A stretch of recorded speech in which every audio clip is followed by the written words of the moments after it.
कुरान का सौदा नहीं होगा। बिहार वालों, बताना, दिल्ली तक अपनी आवाज पहुंचाना कि नहीं, ऐसा नहीं होगा, कभी ऐसा नहीं होगा, कभी ईमान का कुरान का सौदा नहीं होगा। हमें तुम कत्ल कर दो, शौक से मंजूर है, लेकिन शरीयत पे किसी मुद्दे पे समझौता नहीं होगा। पहली बात तो ये कि काली टोपी पहनने वाली आरएसएस की फौज ने यह जो काला कानून लाया है, भारतीय राष्ट्रीय कांग्रेस की तरफ से हम इसकी मुखालफत करते हैं, हम इसका पुरजोर विरोध करते हैं। और दूसरी बात कि हमारा यहां आना ये कोई सियासी कदम नहीं है। हम सिर्फ और सिर्फ उस वादे को निभाने के लिए यहां आए हैं जो वादा इस देश में गांधी ने मौलाना अबुल कलाम आजाद को किया था। हम उस वादे को निभाने के लिए आए हैं और वो वादा ये है कि गांधी कहते हैं, रघुपति राघव राजा राम, पतित पावन सीताराम, ईश्वर अल्लाह तेरो नाम, सबको सन्मति दे भगवान। हम सबकी सन्मति के लिए यहां आए हैं और हम आपसे माफी मांगते हैं कि इस देश में सेकुलरिज्म को बचा के रखने की जिम्मेवारी हमारे कंधों पर थी। गांधी के देश में गोडसे गद्दी पर बैठा है, इसके लिए हम आपसे माफी मांगते हैं, लेकिन हम आपसे वादा करते हैं कि अगर इस मुल्क में एक बार फिर से राम प्रसाद बिस्मिल और अशफाक उल्लाह खान की दोस्ती कायम होगी तो हम इनको जरूर हराएंगे। और इसी अजीमाबाद की धरती पर बिस्मिल अजीमाबादी ने कहा था, सरफरोशी की तमन्ना अब हमारे दिल में है, देखना है जोर कितना बाजुए कातिल में है। चाहे इसकी जो भी कीमत चुकानी पड़े, खुले मंच से पूरे देश की आवाम को कांग्रेस पार्टी की तरफ से मोहब्बत का यह पैगाम है कि सियासत में जितनी भी शिकस्त मिले मंजूर है, लेकिन सत्य के साथ समझौता नहीं करेंगे, इस देश के संविधान के साथ समझौता नहीं करेंगे। और तीसरी और आखिरी बात, ये कभी मत सोचना कि कोई लड़ाई एक कौम की लड़ाई है। ये कभी मत सोचना कि इंसाफ की लड़ाई एक धर्म को मानने वालों की लड़ाई है। ये कभी मत सोचना कि न्याय की लड़ाई एक जहदी को कायम करने की जिम्मेवारी सिर्फ रहमान के कंधे पे है, बल्कि एक जहदी को कायम करने की जिम्मेवारी राम के भी कंधे पे है। इस बात को याद रखना। इसीलिए वक्फ के खिलाफ यह जो साजिश रची गई है, उस संबंध में आप एक बात जान लीजिए, आज तुम्हारी बारी है, कल बारी हमारी है। और मैं एक बात बोल करके अपनी बात को खत्म करूंगा। मैं आपको याद दिलाना चाहता हूं, जब 370 हटाया जा रहा था, तब हमारे व्हाट्सएप पे मैसेज आता था, शाबाश मोदी जी, अब तो हम डल लेक के सामने जमीन खरीदेंगे। मेरे टोले मोहल्ले के लोगों, बताओ कितनी जमीन तुमने डल लेक के सामने खरीदी है, बता दो जरा हमको।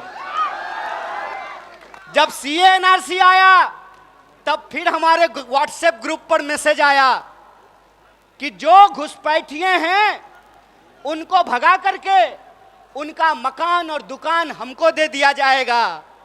बता दो कितना मकान और दुकान तुमको मिला है। यह साजिश है, साजिश समझ लेना। ये वही साजिश है जो ये अंग्रेजों से सीखा है इन्होंने। भाई भाई को लड़ाओ और देश की संपत्ति अपने खाते में पहुंचाओ। ये साजिश आप जान लेना कि वक्फ की जमीन कब्जा करके किसी हिंदू और मुसलमान को नहीं मिलेगा। गुजरात से आए हैं साहब, गुजराती दोस्त को जमीन देने की ये साजिश है। अगर किसी को लगता है कि ये जमीन कब्जा करके आपको मिलेगा, तो एक बात बता दीजिए, जब देश के आदिवासी अपने जल जंगल जमीन के लिए लड़ रहे हैं, तब देश की महामहिम आदिवासी हैं। जब दलितों के खिलाफ एक बड़ा साजिश रचा गया, एससी एसटी कानून को खत्म करने की साजिश की गई, तब देश के महामहिम एक दलित थे। और आज जब यह कहा जा रहा है कि वक्फ को खत्म करना जरूरी है क्योंकि गरीब मुसलमानों को जमीन मिलेगी, तो याद रखना, ये वो सियासत है, ये वो सरकार है जो आपको आपके छत पर नमाज पढ़ने नहीं दे रहा और आपको जमीन देगा। अरे इनका तो बस एक ही कहना है, राम नाम जपना, अब पराया माल। इस खेल को समझ जाइए। इसीलिए यहां जो लोग खड़े हैं, मैं उनको बताने समझाने के लिए नहीं आया हूं। मेरी आवाज जहां तक पहुंच रही है, मैं बिहार के आवाम को और देश को यह बताने आया हूं, दूसरे के तकलीफ में हंसने की संस्कृति भारतीय होने की संस्कृति नहीं है। यह भारत का इतिहास नहीं है।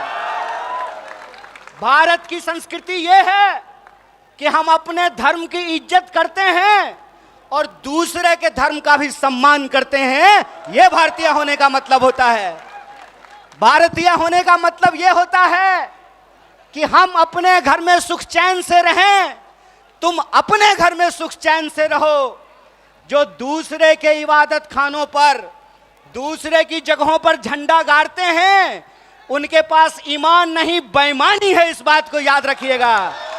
इसीलिए जब आज आरएसएस कह रही है कि संविधान से, प्रस्तावना से समाजवाद और धर्मनिरपेक्षता निकाली जाएगी, इसका मतलब यह है कि आज एक शब्द निकाला जा रहा है, कल को पूरी किताब बदली जाएगी।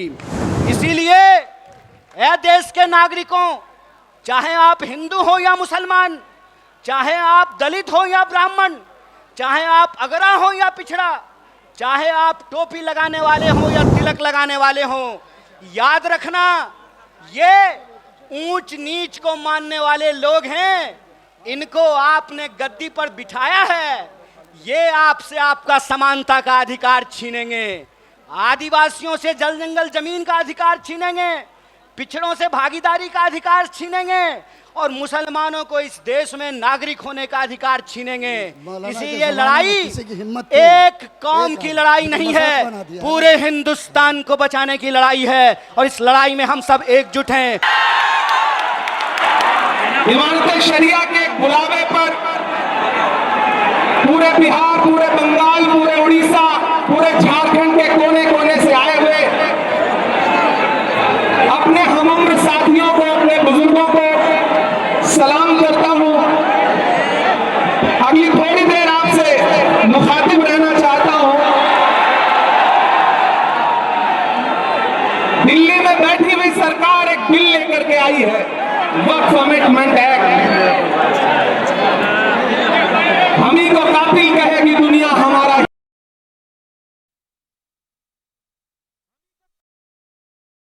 ही कत्लेआम होगा। हम ही कुएं खोदते फिरेंगे, हम ही पे पानी हराम होगा। हमारे आबाओ अजदाद की दान की हुई जमीनें दिल्ली में बैठी हुई सरकार, दिल्ली का हाकिम लूट करके अपने धन्ना से दोस्तों को देना चाहता है। इसलिए यह बिल लेकर के आया गया है। पूरे मुल्क में इस बिल के खिलाफ एहतजाज हो रहा है। देश की पार्लियामेंट में आपने देखा, हम सारे लोगों ने इस बिल के खिलाफ लगातार लड़ाई लड़ी, लेकिन नंबर उनके पास है, इसलिए यह बिल पास हो गया। अब लड़ाई सड़कों पर लड़नी है। देश की माननीय उच्चतम न्यायालय में, सुप्रीम कोर्ट में यह मुकदमा ऑलरेडी पेंडिंग है और मुझे पूरा यकीन है कि हमारे देश की सुप्रीम कोर्ट इंसाफ जरूर करेगी। महान बादशाह सिकंदर ने जब यूनान फतेह किया तो जीत का जश्न मनाने के लिए वो शहर की सड़कों पर निकला, तो उसने देखा कि पूरा शहर जश्न मना रहा है, लेकिन एक फकीर इंसान सड़क के किनारे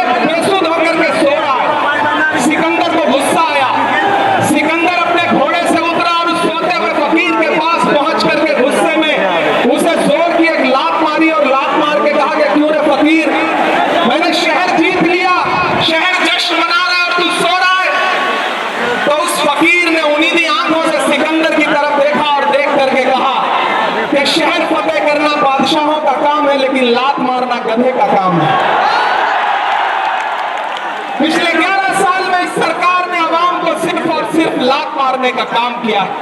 इसमें से निकला नहीं। और अब ये बिल लेकर के आए हैं और उन्हें लगता है कि आप खामोशी के साथ उनके हर जुल्म और सितम को बर्दाश्त कर लेंगे। हमें पता है नहीं करेंगे, नहीं करेंगे ना, नहीं करेंगे ना। आपकी यहाँ मौजूदगी इस बात की गवाह है। मुझे पता है धूप बहुत ज्यादा है, इसलिए हजारों की तादाद में लोग दरख्तों के नीचे किनारे बैठे हुए हैं, वो बीच में नहीं आए। लेकिन फिर भी आज पूरा पटना, पूरा बिहार जाम हो चुका है। लोग लाखों की तादाद में घर से निकल करके आए हैं। मैं सलाम करता हूं आपकी जिंदा दिली को, आपकी मोहब्बत को।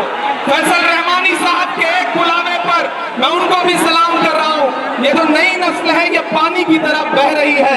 मैं इस नई नस्ल के बहने को भी सलाम करता हूं। बहुत तकरीर नहीं करनी है, बस इतना कहना है कि नहीं, ऐसा नहीं होगा, कभी ऐसा नहीं होगा, कभी ईमान का, कुरान का सौदा नहीं होगा। बिहार वालों, बताना, दिल्ली तक अपनी आवाज पहुंचाना कि नहीं, ऐसा नहीं होगा, कभी ऐसा नहीं होगा, कभी ईमान का, कुरान का सौदा नहीं होगा। हमें तुम कत्ल कर दो शौक से मंजूर है, लेकिन शरीयत के किसी मुद्दे पे समझौता नहीं होगा। एक आखिरी बात आपसे कह रहा हूं साथियों, आप